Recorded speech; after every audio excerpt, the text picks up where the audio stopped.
Bonjour, alors aujourd'hui je suis avec Pascal, un papa, et nous allons parler allaitement au travers du regard des papas. Alors ça c'est une grande première pour moi, de pouvoir avoir accès à toutes ces informations-là et à toute cette expérience, et ça c'est vraiment très très chouette et très riche. Et si vous êtes papa, vous êtes les bienvenus. Rejoignez-nous. Rejoignez les papas allaitants.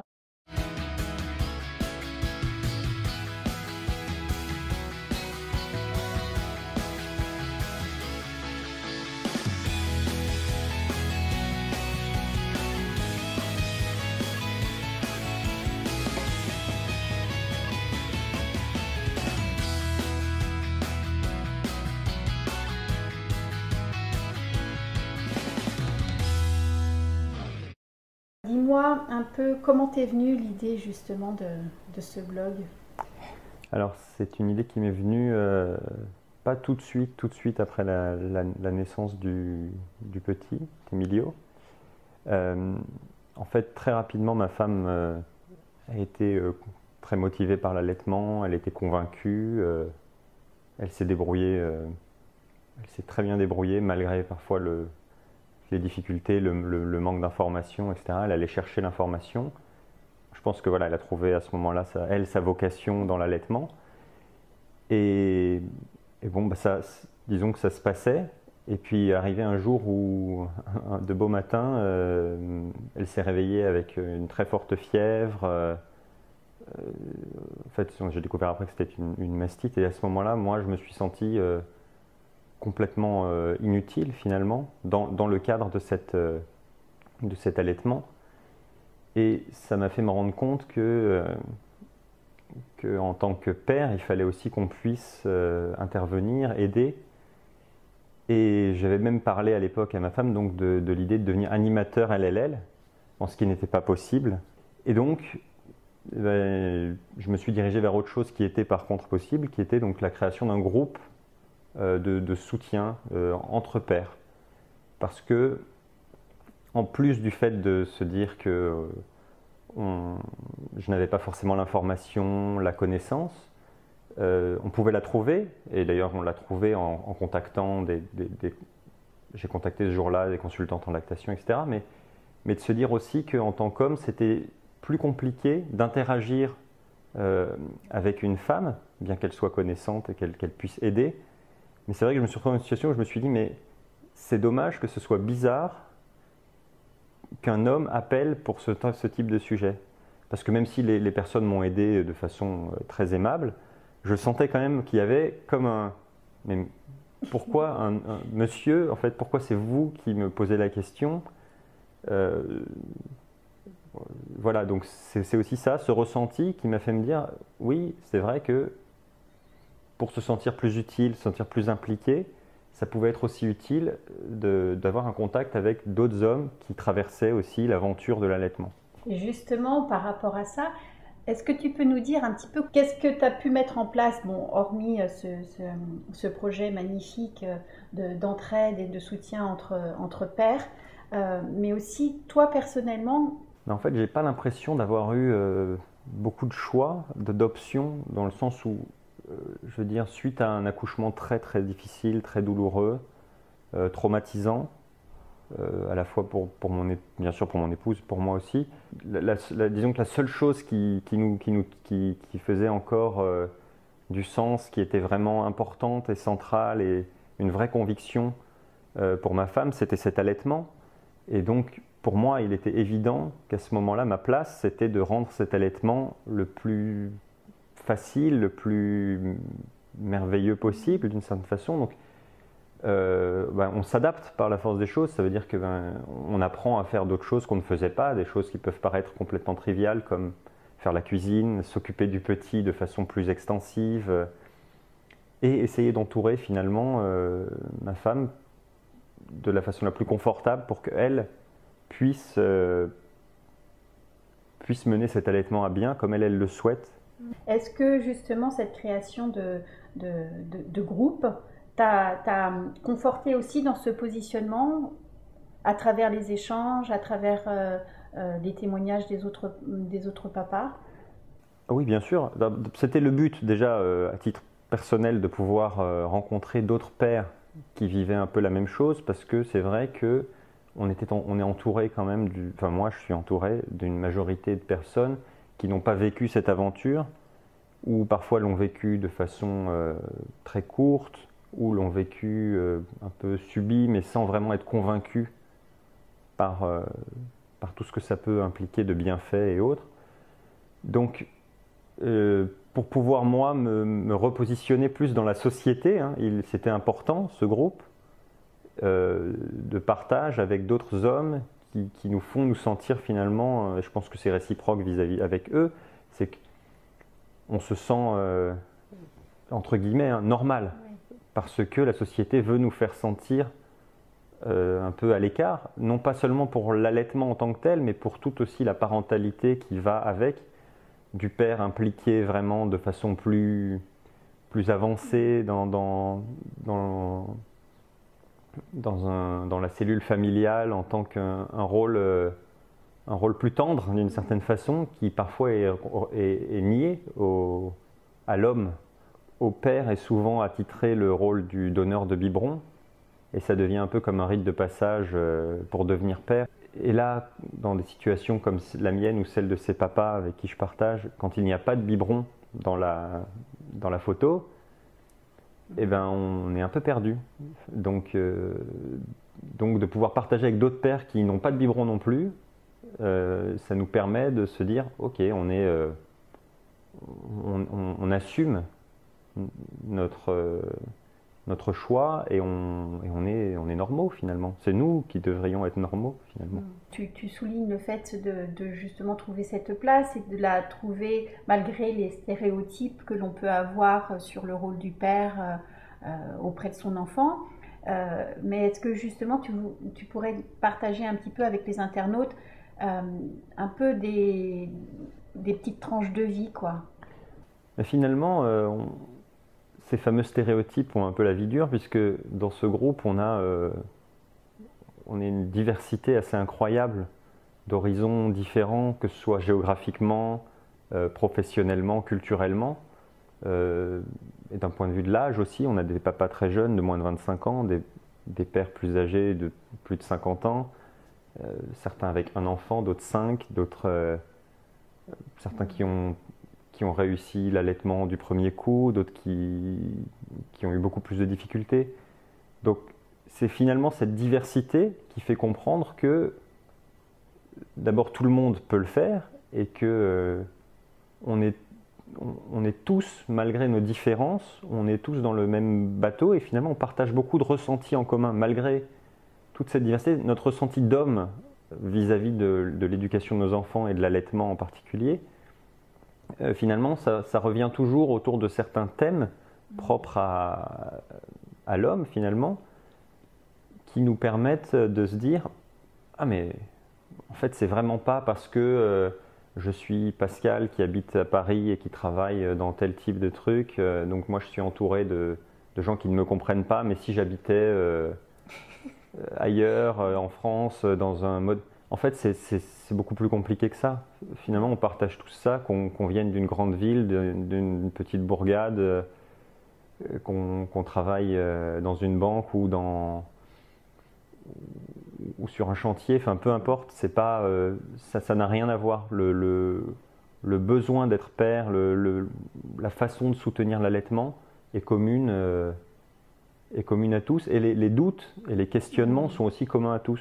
Mais finalement, alors, autant je trouve qu'il y a les thèmes sur les questionnements de base sur pourquoi elle était, combien de temps, qui sont des questions qui arrivent, mais finalement, on a quand même une majorité de papas qui sont déjà convaincus, disons, du fait qu'elle était, c'est normal.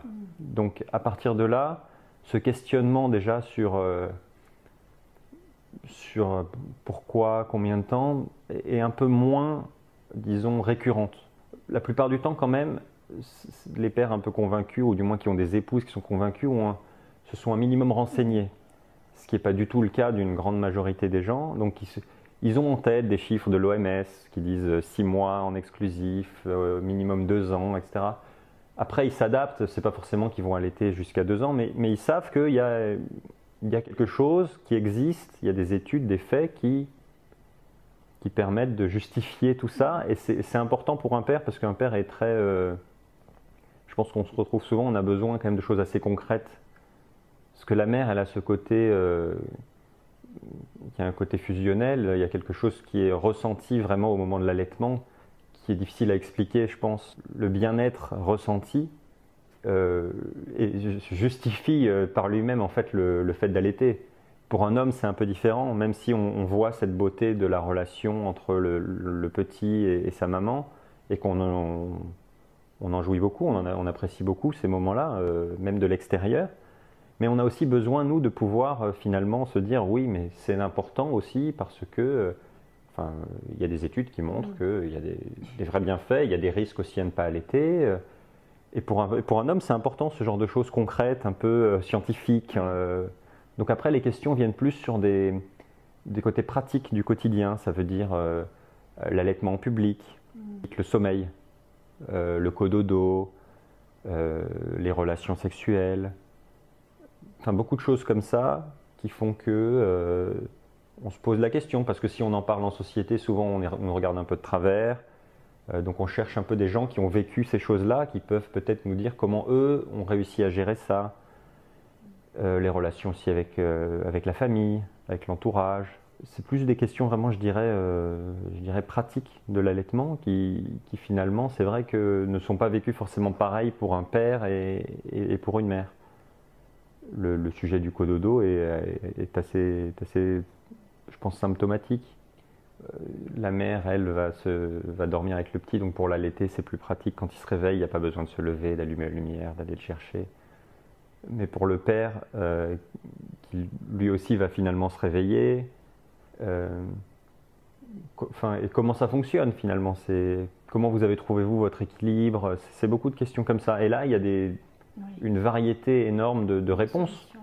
Et le gros point fort de ce groupe, c'est que l'interaction est très fluide, sans jugement, donc c'est très agréable. Moi, dans les réunions que je peux avoir autour de l'allaitement, il y a des hommes qui viennent. Je suis toujours ravie de voir des papas, mais je pense que c'est pas la même chose d'être dans un groupe de parole où il y a notamment sa conjointe aussi, enfin sa partenaire, et puis d'autres mamans, etc., qu'un groupe où c'est vraiment entre mecs, quoi. Oui. Et on parle, enfin j'imagine que la parole est différente. Oui, le ton est différent, la parole est différente, les sujets abordés sont aussi abordés de façon différente. Les mots utilisés sont très différents. Il y a des choses qui pour un homme va s'exprimer d'une façon avec certains types de mots qui pourraient choquer, par exemple, lors d'une réunion où il y a une grande majorité de femmes. Pas choquer forcément négativement, mais qui semblerait un peu bizarre. Là, de se retrouver à discuter avec d'autres hommes, parfois ne pas être d'accord, mais de partager les expériences, se dit ok, donc je suis pas le seul à me poser ce genre de questions.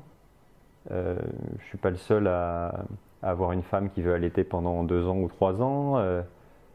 Je suis pas le seul à me demander mais ok, j'accepte, mais comment on va faire si on veut avoir des relations intimes. Donc voilà, on n'est pas seul. Et c'est ça, je pense, le vrai point fort d'un tel groupe. Le format qui s'approche le plus d'une réunion de soutien, c'est vraiment le groupe, puisqu'il y a ce côté instantané de poser une question et d'avoir les retours quasiment immédiats des différentes personnes en faisant partie. Donc ce côté-là est vraiment, je pense, le côté soutien de pair à pair, vraiment rapide, instantané, en groupe. Il y a vraiment une sensation de corps finalement. Le blog, déjà, est un site où je partage certains témoignages, etc., justement de ces pairs lorsqu'ils l'ont accepté. Et ensuite, on a des questions directement sur le blog, en réaction à certains articles postés. Et là, par exemple, le blog sert beaucoup de questions de mères. Je pense que parfois les mères ont besoin de comprendre leur conjoint et de comprendre ce qu'ils ressentent, parce que peut-être qu'ils n'ont pas cet échange, ils ne sont peut-être pas à l'aise pour discuter directement parfois de du ressenti. L'homme ne se sent peut-être pas à l'aise pour discuter de son ressenti vis-à-vis de l'allaitement ou vis-à-vis du cododo ou vis-à-vis de tous les thèmes qu'on peut aborder. Et donc parfois, la mère va venir aussi réagir en posant une question, en disant, voilà, comment est-ce que je peux expliquer à mon mari que le fait d'allaiter plus de 6 mois, c'est aussi important, ou comment est-ce que je pensais proposer à mon mari de vous rejoindre sur le groupe pour peut-être ça me donne l'espoir que ce sera plus facile après de discuter du sujet dans des réunions de soutien à l'allaitement de mère à mère. C'est vrai que il y a beaucoup de mamans qui vont poser des questions sur ce sujet-là d'ailleurs, sur leur conjoint, sur le partenaire, à d'autres mères qui elles vont dire ce qu'elles pensent que leur conjoint ressent. Parfois il y en a certaines qui en savent un peu plus, mais finalement on est toujours avec un certain nombre de filtres, alors que si on est capable d'aller chercher l'information directement auprès d'autres hommes, c'est peut-être parfois plus fiable ou plus authentique. On est aujourd'hui 101 papas sur le groupe, mais vraiment je pense qu'on quadrille la carte de France de façon assez homogène. On a organisé pour l'instant des rencontres Skype entre nous en groupe, ça veut dire on était 8 ou 9, 10 même, la dernière fois en mode apéro. Ça veut dire qu'on se retrouve avec un petit verre, quelque chose à grignoter, puis on discute sur Skype entre nous. Là, on va essayer aussi d'organiser des rencontres de genre de questions-réponses, justement avec James Sacré et peut-être d'autres intervenants, d'autres hommes qui sont impliqués dans le monde de l'allaitement. Comme on a pu faire une interview d'un sage-femme britannique qui s'appelle Mark Harris, qui avait écrit un très bon livre sur l'allaitement et sur la naissance en général. Donc on essaye d'intégrer dans ce groupe-là aussi, au-delà de la discussion de pair à pair, beaucoup d'informations, des intervenants compétents de l'extérieur qui peuvent, en tant qu'hommes en plus, apporter une certaine résonance à notre expérience. C'est à travers ce blog-là qu'ils peuvent après rejoindre le groupe. C'est-à-dire que donc il y a plusieurs possibilités, mais ils peuvent le rejoindre via le blog en envoyant un petit message en disant ça, ou via la page Facebook qui elle est publique, sur laquelle aussi ils peuvent de façon très régulière, je poste le lien du groupe justement en disant aux personnes s'il y a un papa autour de vous qui souhaiterait participer, qu'il fasse une demande pour rentrer dans le groupe. Puisque donc, le groupe est un groupe privé qui permet aussi d'avoir une certaine sécurité dans le partage. Ça veut dire qu'on est confiant que les gens qui sont là partagent les mêmes vues, une certaine approche de l'enfant, une certaine approche de la famille. Puis ensuite aussi quand on partage des photos et des choses comme ça nous permet de se sentir à l'aise avec ça. Quand il y a des interventions de plus en plus, d'ailleurs il y en a sur le rôle du père, la place du père. Souvent on contacte le groupe Papa Laitant, donc c'est qu'on devient visible aussi, donc c'est une très bonne nouvelle parce que l'idée pour nous c'est vraiment de faire changer un peu la façon de voir l'allaitement en général, et que les pères puissent se rendre compte qu'eux aussi ils ont leur place et un rôle à jouer dans cette promotion de l'allaitement. C'est vraiment une affaire de famille en fait, l'allaitement. Ce n'est pas uniquement une affaire de femmes, c'est vraiment une affaire de famille, parce que c'est finalement ce qu'on joue là dans la nutrition de notre enfant, c'est l'avenir aussi de celui-ci et donc par extension l'avenir de l'humanité. Écoute, sur ces belles paroles, je te remercie de nous avoir parlé de tout ça. Je vous invite vraiment à partager largement cette vidéo autour de vous parce que je suis sûre qu'il y aura des papas qui seront enchantés de savoir qu'il y aura un espace de parole dédié aux hommes. Donc vraiment, partagez largement, mettez des pouces levés. Pour toutes les informations concernant l'allaitement, vous pouvez aussi aller sur mon site et avoir d'autres informations ou même me contacter. Ça sera avec grand plaisir. Voilà. Donc je vous dis à très bientôt pour d'autres vidéos. Merci encore Pascal. Merci Paola, et j'en profite aussi pour remercier ma femme qui me soutient tous les jours dans cette expérience Papa Laitant. Ça c'est chouette. Et puis longue vie au Papa Laitant. Hein ? C'est ça, exactement. À très bientôt, au revoir.